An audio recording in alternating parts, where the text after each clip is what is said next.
¿Qué tal a todos? Espero tengan un excelente día. Vamos a continuar con la segunda parte de las preguntas frecuentes del Registro Nacional de Detenciones. En la primera parte vimos 5 preguntas que son de las más frecuentes que se llevan a cabo en este proceso, de esta nueva plataforma de Registro Nacional de Detenciones. Vamos a continuar con 5 preguntas más. La primera de ellas es: ¿qué pasa con los adolescentes en el Registro Nacional de Detenciones? Existen algunos cuestionamientos sobre si se deben de registrar, no se deben de registrar los adolescentes. Bueno, primeramente, tanto la Ley de Registro Nacional de Detenciones como la Ley de Adolescentes y asimismo los lineamientos emitidos por el Secretariado Ejecutivo del Sistema Nacional de Seguridad Pública en base al RND mencionan que los adolescentes, que son los que oscilan de 12 a menos de 18 años, sí deberán registrarse en esta plataforma. Todos aquellos que participan en la captura del registro, tanto el primer respondiente, juez cívico, ministerio público, dependiendo si falta administrativo o delito, ¿sí?, deberán hacer el llenado tal cual. La plataforma tiene una función de que cuando detecta que la persona es adolescente, a la hora de imprimir la base de datos de esa información, ya sea para la consulta ciudadana o para el expediente que se imprime por parte de jueces o ministerios públicos, bueno, en este caso, atendiendo a la identidad del menor, omite el nombre y solamente pone sus siglas, pero el registro se tiene que hacer. Cuando es una persona menor de 12 años no se debe de registrar, no se debe de detener, bueno, y es un proceso completamente diferente, ¿sí?, lo contempla la Constitución, y hay que informar de manera inmediata a la Procuraduría de la Defensa de Niños, Niñas o Adolescentes, o la ley que proteja directamente a los niños y niñas, en este caso, ¿sí? Solamente de 12 a menos de 18 sí son considerados adolescentes y se les pondrá a disposición tanto del juez municipal, juez cívico o en su defecto del Ministerio Público, del Foro Común o Foro Federal según el caso. Bien, pero sí se deben de registrar, teniendo la pregunta principal, sí se debe de hacer el registro de estos adolescentes y la plataforma hará lo conducente. ¿Qué sucede si la persona detenida cuenta con más de una nacionalidad? Bien, en lugares turísticos, en el caso de nosotros, Puerto Vallarta, es muy común que lleguen personas con una nacionalidad, ya sea mexicana y una extranjera, o diversas nacionalidades extranjeras. Bien, se le permite a la persona optar por alguna de las dos nacionalidades, sin ningún problema. Obviamente, si la persona dice yo quiero ponerme la nacionalidad mexicana y acredita que tiene ambas nacionalidades, pues puede poner la mexicana o la extranjera, la que sea. Bien, cualquiera de las dos, no hay ningún inconveniente, pero tiene que optar solamente por una de ellas. ¿Qué ocurre con las detenciones que son llevadas a cabo por autoridades auxiliares? ¿Qué entendemos por autoridades auxiliares? SEDENA, CEMAR, Instituto Nacional de Migración, algunas otras corporaciones, por ejemplo, CEPETSA, SAOSA, Seguridades Privadas, entre algunas otras, ¿sí? El artículo 16 constitucional señala que cualquier persona puede detener a otro en un delito flagrante y poner de manera inmediata a disposición de la autoridad más próxima, y está con la misma prontitud, la del Ministerio Público.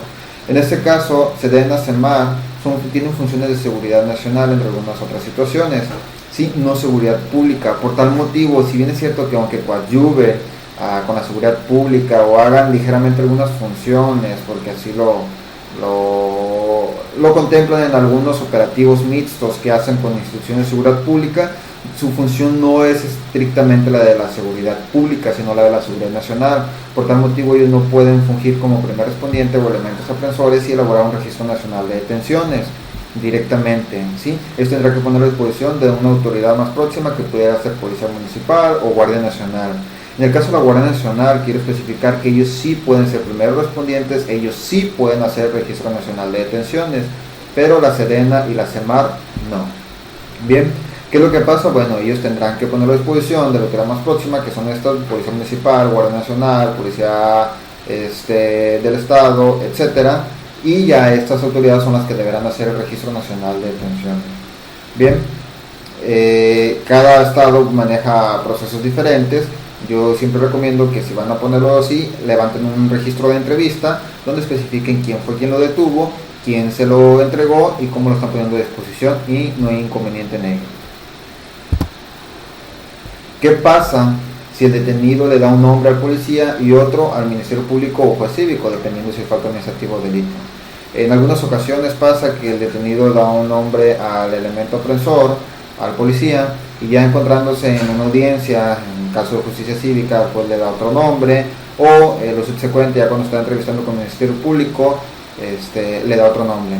Inclusive en algunas ocasiones al mismo policía llega a hacer su registro nacional de detenciones, ya haciendo el registro nacional de detenciones, si sale el Ministerio Público o están en la sede ministerial y todavía no está puesto a disposición, pero el Ministerio Público tiene contacto con la persona detenida y le da otro nombre, en algunas ocasiones el Ministerio Público quiere que se dé el nombre que le acaba de dar de manera inmediata. No, tanto el Ministerio Público como el juez cívico tienen la facultad de modificar ese nombre, dar la actualización y cambiar el nombre, haciendo hincapié que a él ya le dio otro nombre. ¿Sí? El policía ya no tiene que hacer ninguna modificación.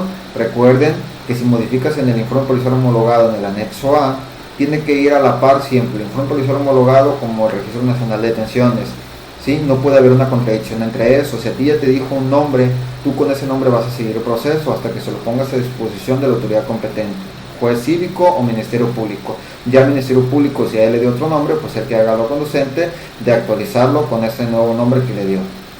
¿Sí? Regularmente hay que pedir identificación. Si no trae identificación, pues será el nombre que esa persona te está indicando.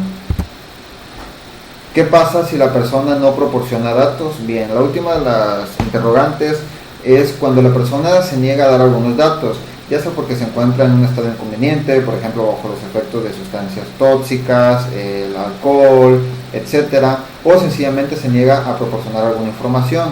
Bien, la plataforma te permite que tú pongas que no proporciona datos en alguna serie de requisitos donde te está solicitando. Por ejemplo, si no te proporciona datos como el nombre, pues sencillamente la plataforma te va a permitir que tú pongas ahí que no proporcionó datos.